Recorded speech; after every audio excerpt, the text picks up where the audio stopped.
last one I was on, I got a tiny piece on what you and Mop were talking about, that with, for example, tattoos being Red flag. part of it, with women being related to trauma.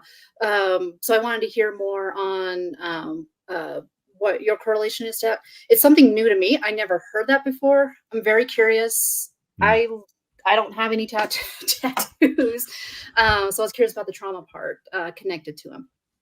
It's it's just correlated, sorry, whenever I have in my personal experience, and whenever I've dealt with guys in their personal experience, women that have covered themselves with tattoos like a sticker book, they just tattoo random shit like all over their body.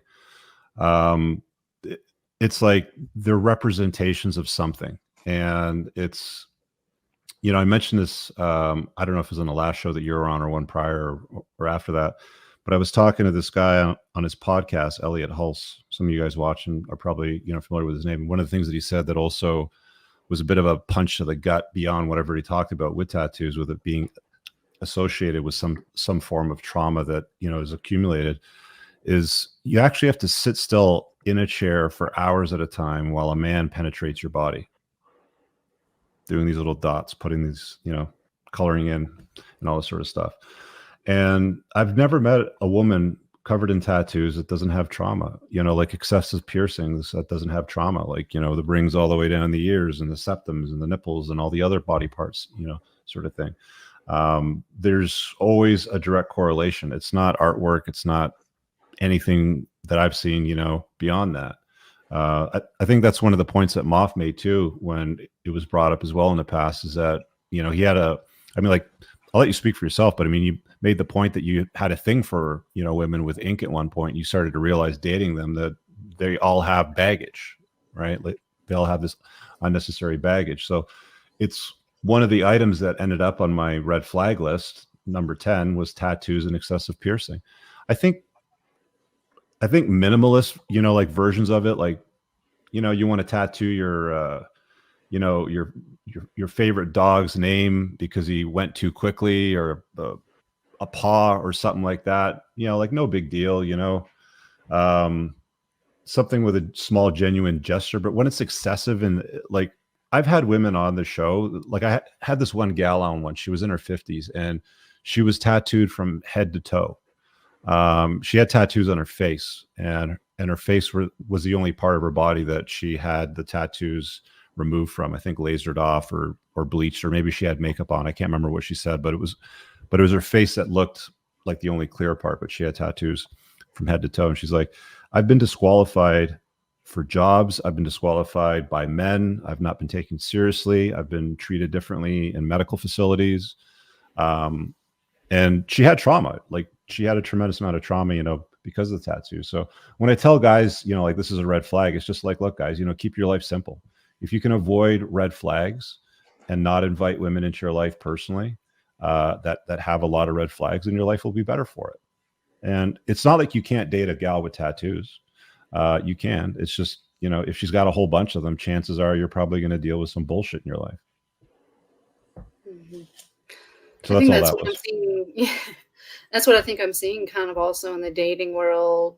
Hearing it from the women's sides is just kind of, I'm seeing what's kind of what they're doing with trauma, for example. Like I said, I've got mine, but I made a very conscious decision, kind of like putting the bag down, like you said. Yeah. And I figured out how to do that for myself. One of the things that I've noticed, and I've mentioned this to a few guys now, is that women will start tattooing like sayings and phrases on their body, right? Like they'll do it all the way down their arm in some, like scriptic sort of thing, or in a different language or something like that. It has some meaning to some phrase that they want to memorize, or, something like that. It's like, you can write that shit on a whiteboard. You can get a poster, like the Holste Manifesto was one of the big ones that was, done back in the day. But when they start writing this shit all over their body, it's like, I remember when my daughter was like little, she would write stuff on a piece of paper and draw, and half the time she was drawing on her hand and her body, and it, like, that's what it reminds me of, right? Mm-hmm.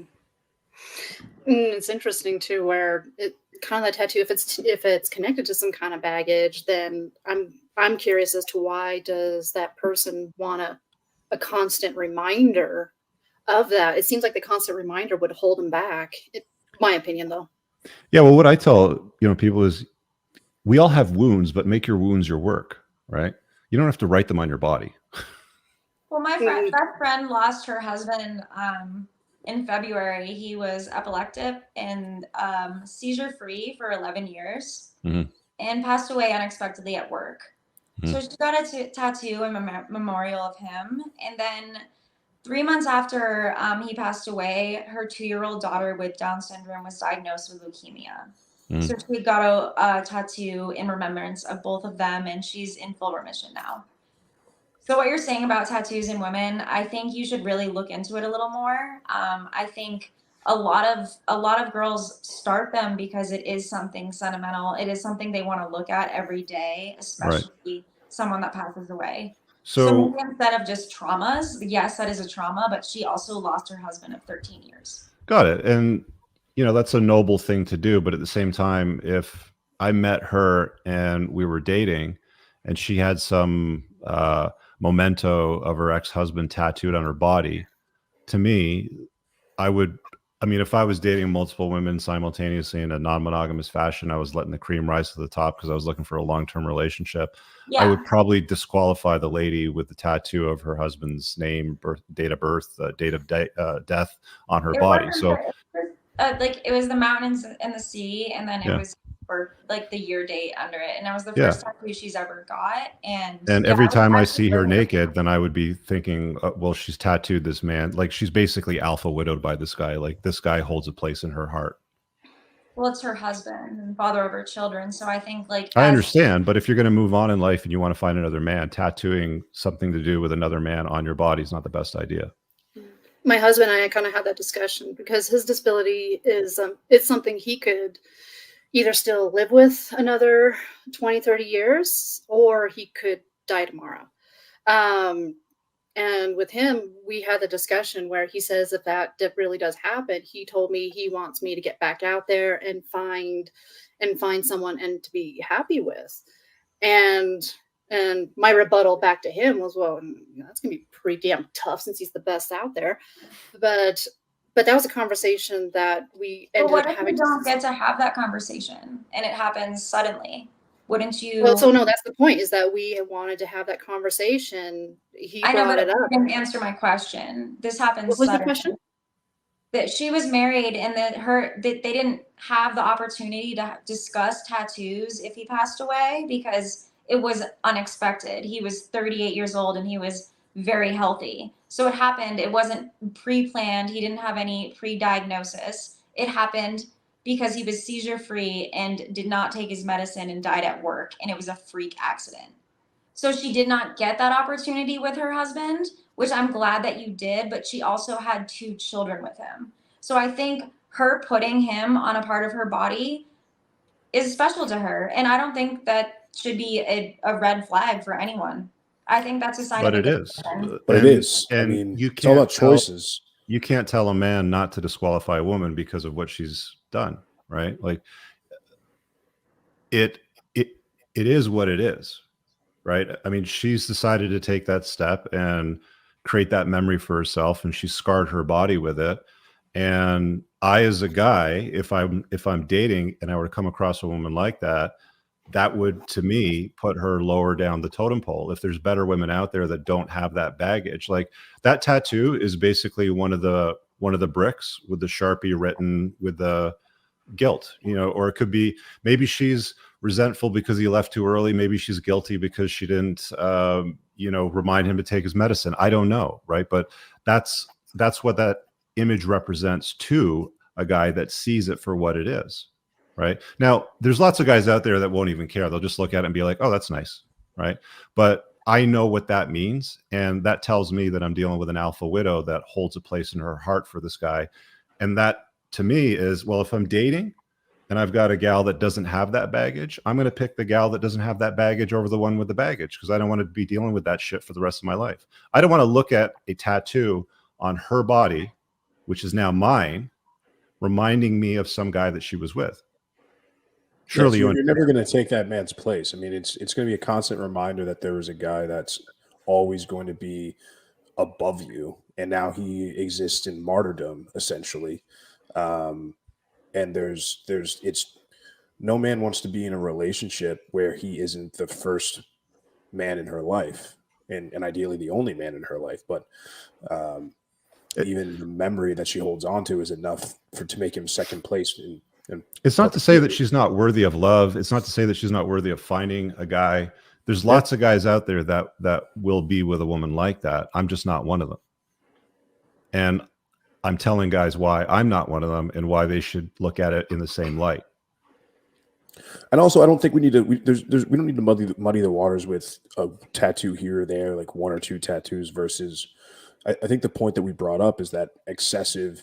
One of the things that I've seen in my own dating life is the core. It's in every situation. It's a direct correlation to the more tattoos she has, the more baggage and trauma she carries. And there's something about the thrill or putting yourself through self-mutilation or pain that is attractive to these people, because and if you understand the human body just at a biological sense, we have antibodies that come in to fight infection, and we have a feeling that comes along with that. So there's a little bit of euphoria that comes along. Let me use a well-known example that's in the media right now. So Jada Pinkett Smith and Will Smith. She's now going out there publicly saying we've been separated since 2016, when only a year or two ago he marched up on stage and struck another man because he made a joke about what he thought was his wife at the time. Jada Pinkett Smith banged her son's best friend and is constantly talking today about how she's been alpha widowed by Tupac. Tupac was my soulmate, right? So this is where Will Smith is now in a place of pain, because he accepted this woman into his life. So my advice to guys from the male perspective is don't do that. Become the best version of yourself, level yourself up, be a high value guy, have better options, and make better choices, right? People are free to do whatever they want. I'm a total libertarian. You want to cut off your dick, you want to become a man, you want to do it. Fine. I don't care. Tattoo your body 1,000 times. It doesn't matter to me. But don't expect me to invite you into my life and introduce you to my family if you've done stuff like that. Don't expect me to take you seriously as a woman or as a romantic partner if you have a tattoo with your late husband's name or a mountain or a bird or something that represents that relationship, right? That's how unplugged guys think when they look at these things. We don't overlook mistakes in people's lives. Just like, women don't overlook the guy that isn't financially sorted out when he asks you to pay for his kid's childcare. You're like, fuck that guy. That's not the same at all. It is the same. Why not? It's not the same. A woman tattooing her late husband's. No, it's not. You look at the guy as an incompetent douche because he's asking you to pay for his kid's childcare. I look at the woman as an incompetent moron for tattooing another guy's memento on her body when she expects me to accept her into my life. It's not the same thing, you're right, but it's the same level of bullshit.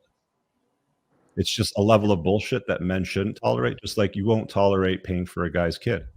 I really hope you guys enjoyed that clip. If you want to watch the full-length podcast, you can find that over here, that clip's from. If you're newer to the channel, make sure you hit subscribe over here. And pinned down below in the top comment, you'll find a bunch of useful links to my website, my supplement line, books, and a bunch of other stuff. Have an amazing day. Peace out.